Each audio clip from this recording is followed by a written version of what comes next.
fun. You'll hear two people organizing a going-away party for a mutual friend. First, you have some time to look at questions 1 to 4.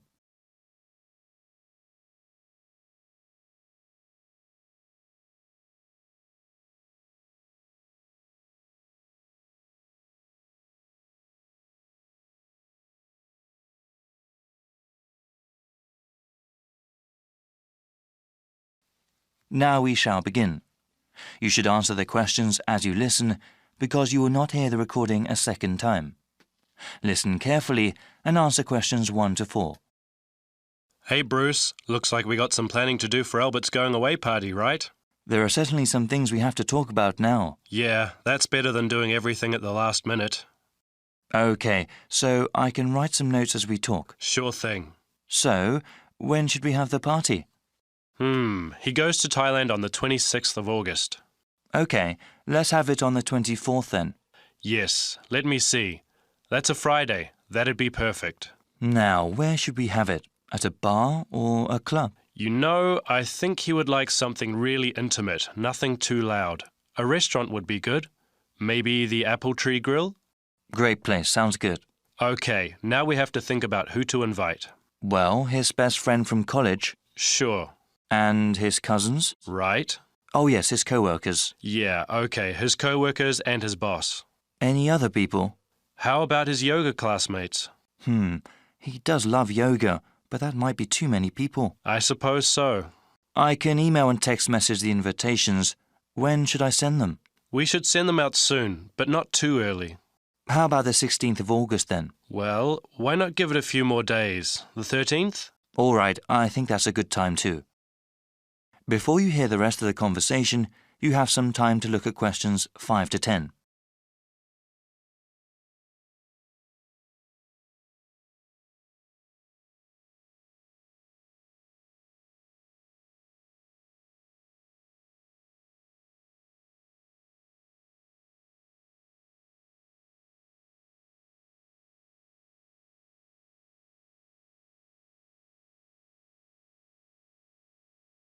Now listen and answer questions 5 to 10. Okay now, we have to think of a gift. Should we all get one? No, I was thinking we could all give money for the party and the gift. You know, something really nice. Yeah, that'd be better than getting him little things individually. I can ask for the money. Thanks for doing that. How much should we ask for? I think we should ask for maybe $15 each. Is that too much? No, not at all. He's going away for 2 years. That would give us about $150. That's a good amount. Yeah, well, I'm thinking we could get him something practical. Yes, especially since he's going abroad. Something he could use, something that's also portable. We could get him an article of clothing, perhaps, or maybe even a pair of shoes. Shoes are nice, but they might wear out easily, especially where he's going. Maybe a book light? A what? Yeah, he loves to read and a book light would be very convenient when he travels. Okay, that's one good gift idea. Did you write that down? Yep. Now, we need to think about reservations at the restaurant. Well, we should get their big banquet room, yeah? Yes, definitely. Should we ask the restaurant to prepare a buffet? Isn't that expensive? No, I don't think it is. A buffet dinner sounds cheaper than everyone ordering individual meals. Definitely. How about drinks? They can buy drinks themselves or bring their own. Okay. Yeah, it would cost too much if we bought drinks ourselves. Certainly. We have to ask someone to bring an MP3 player. The restaurant has speakers and we can hook it up for music. Sounds good. Actually, there is one more thing that I thought we should do since Albert is leaving for such a long time. What were you thinking of? Maybe we could have a slideshow of all the fun times we've had. That'll take a little bit of work, but I think it's a great idea. Actually, in the invitation, can you ask for some photos people have of him? Yeah, definitely.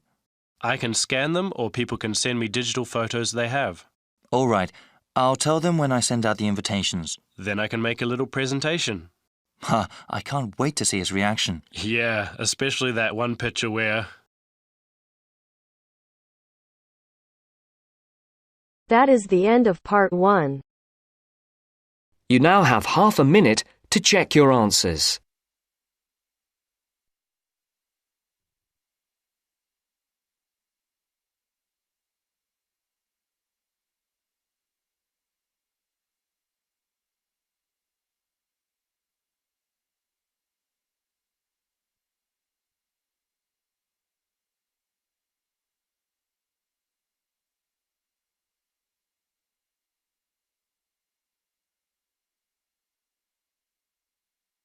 Now turns to part 2. Part 2. You will hear a speaker talking about saving energy in the home. First, you have some time to look at questions 11 to 12.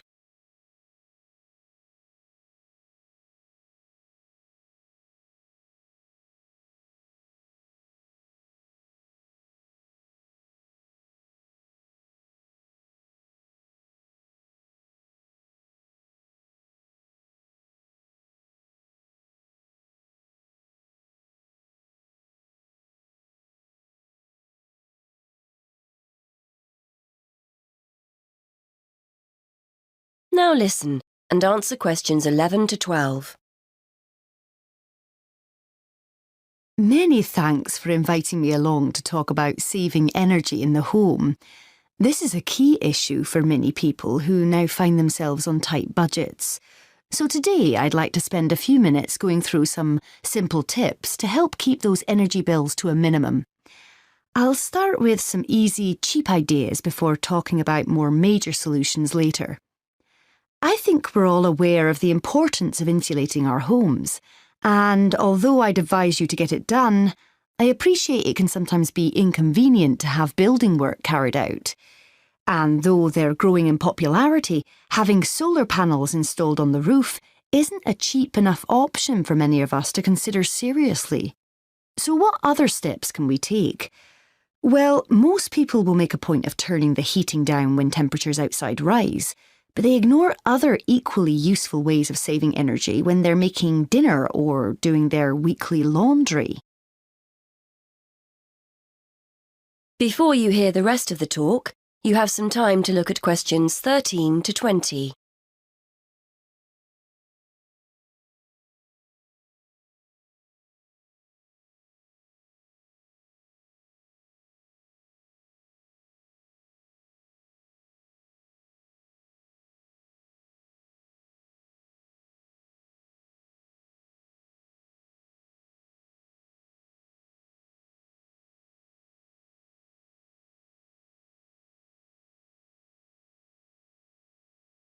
Now listen and answer questions 13 to 20. If you're living in a relatively new apartment or house, you're probably blessed with a cosy, draft-free living space. But for those of us in older properties, the chances are there are gaps all over the place where cold air is getting in. Walk around your home and place the back of your hand around window frames. Can you feel cold air coming in from outside? Get down on your knees at the doors. Is there a draft at floor level? Fix these drafts with some cheap draft excluders and savings in heating bills will begin straight away. And are you using the latest energy-saving light bulbs? I'm not recommending you go around your entire property throwing out older ones and replacing them all immediately. But next time a bulb goes, make sure you buy an energy-efficient alternative. And what about heating? If you have radiators in every room, do you need them all switched on throughout the day? If they're on timers, set them efficiently. Then there's the laptop or your TV. Do you leave them switched on overnight or on standby? Don't waste money. Turn them off. And that goes for lights as well. You'd be surprised how many people leave them on when they go out. There are also guaranteed savings to be made in the kitchen. I'm always telling my husband not to overfill the kettle when he makes a cup of tea. Why boil more water than you actually need? When you consider how many times that kettle gets used every day, you'll appreciate just how much electricity can be saved by boiling what you need and no more. And the next time you're cooking pasta or potatoes, keep a lid on the pot. The water will boil much more quickly than if you leave it off. And if you've bought yourself a pressure cooker or steamer and it's sitting in the cupboard never being used, get it out. They're much more efficient than pots and pans. Now, the refrigerator and freezer. If the fridge is next to the cooker, it's having to work harder to stay cold. But as I'm giving cheap, easy solutions here, a kitchen redesign might be out of the question. Still, there are other energy-saving steps you can take. Keep an eye on the temperature control. We often forget to turn it down in the colder winter months when a high setting is unnecessary. Also, remember to defrost the freezer frequently and try not to overfill it, as this isn't the most efficient way of using it. The washing machine is another potential money saver. A lot of people wash at 40 degrees Celsius, but it's often okay to drop the temperature down to 30 degrees Celsius with similar results. And remember to either wash full loads or select the half load programme.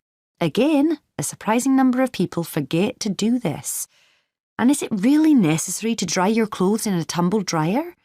If you have a garden or a yard, hang them outside.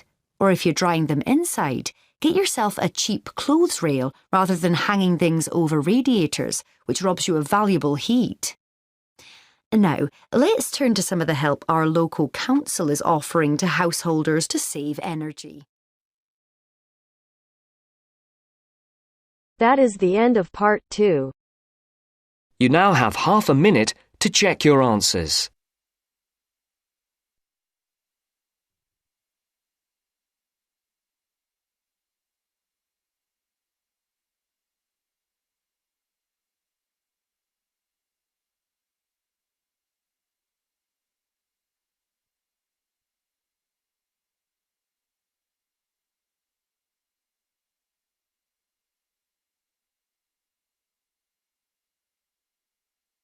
Now turns to part 3. Part 3. You're going to hear an explanation of how a school chancellor will be chosen. The chairman is explaining the process to two students, Sarah and Arnold. First, you have some time to look at questions 21 to 25.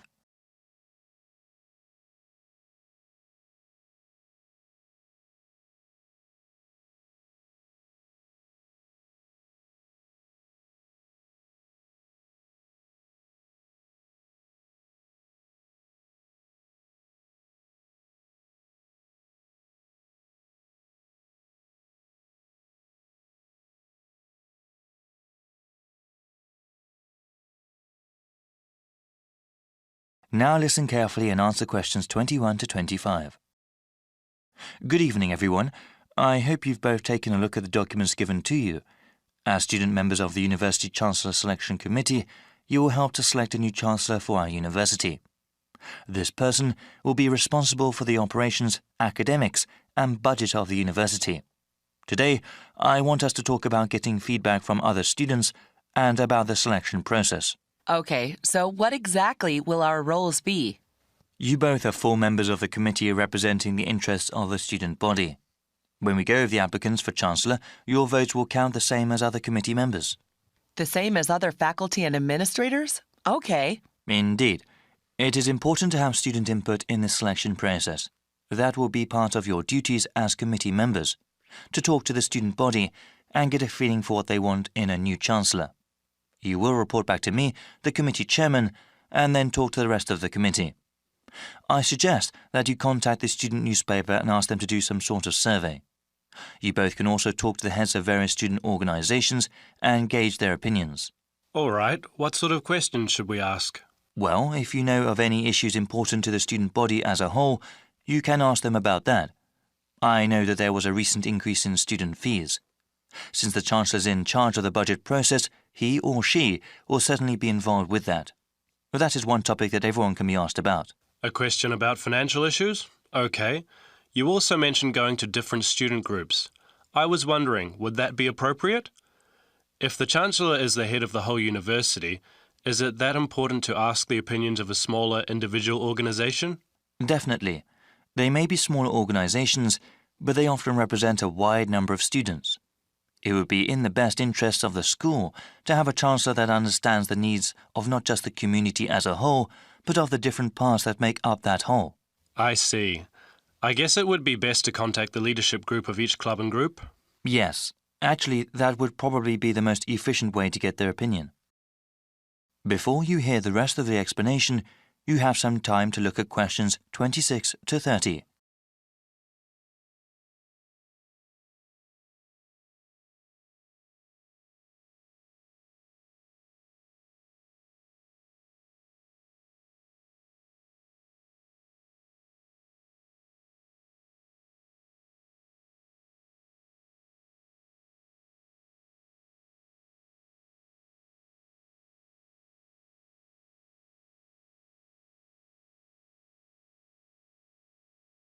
Now listen and answer questions 26 to 30. After you get a feel for what the student body thinks, I would like you to create a report for me. As chairman, I am responsible for making sure the different views of the students, faculty, and the administration are heard. So what happens after we submit our report to the rest of the committee? We'll start with the rest of the selection procedures. We have an open process, meaning anyone who wants to can apply to be Chancellor. That way, we will have the widest available pool to choose from. Of course, the first step will be to narrow down the field of applicants. Looking at their background and work experience, we will end up with 15 candidates. There will be further background checks on the remaining candidates. These checks include talking to the references a candidate has listed, as well as asking about them at any previous institution they may have worked at. This is quite a rigorous process, isn't it? It has to be. The Chancellor represents the university, so we need the best qualified person. After the background checks, we will contact candidates and ask them to come in for an interview before the committee. I remember hearing that we'll also be sitting in on those interviews. It'll be difficult to think of good questions to ask all those candidates. Well, I think the committee as a whole will do that. Okay. That sounds like the best way. Yes, it's quite a rigorous interview process. Each candidate will have to come in a second time. The final 5 candidates will then be asked to come in a third time and actually interact with some of the community members here. After the committee chooses the finalist, that one name will be sent to the Board of Trustees to be approved. They will also go over the candidate's material before having an up or down vote on him or her. Then that person becomes the Chancellor of the university? It is good to have so many people working together on this. I'm sure we'll find a great Chancellor. Yes, actually there are many interesting stories about past selection committees. That is the end of part 3. You now have half a minute to check your answers.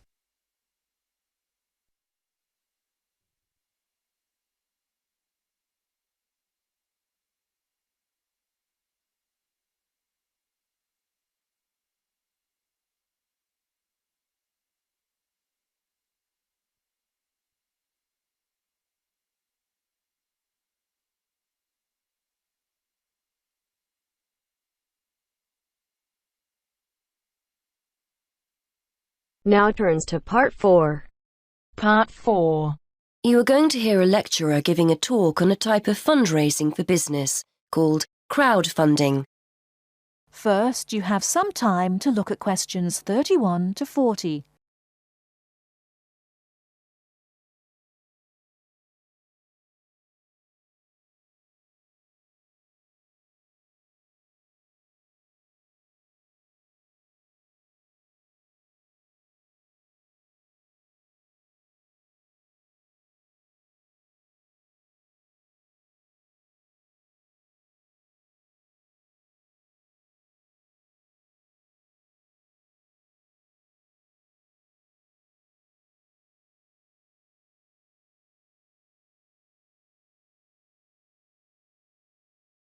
Now listen carefully and answer questions 31 to 40.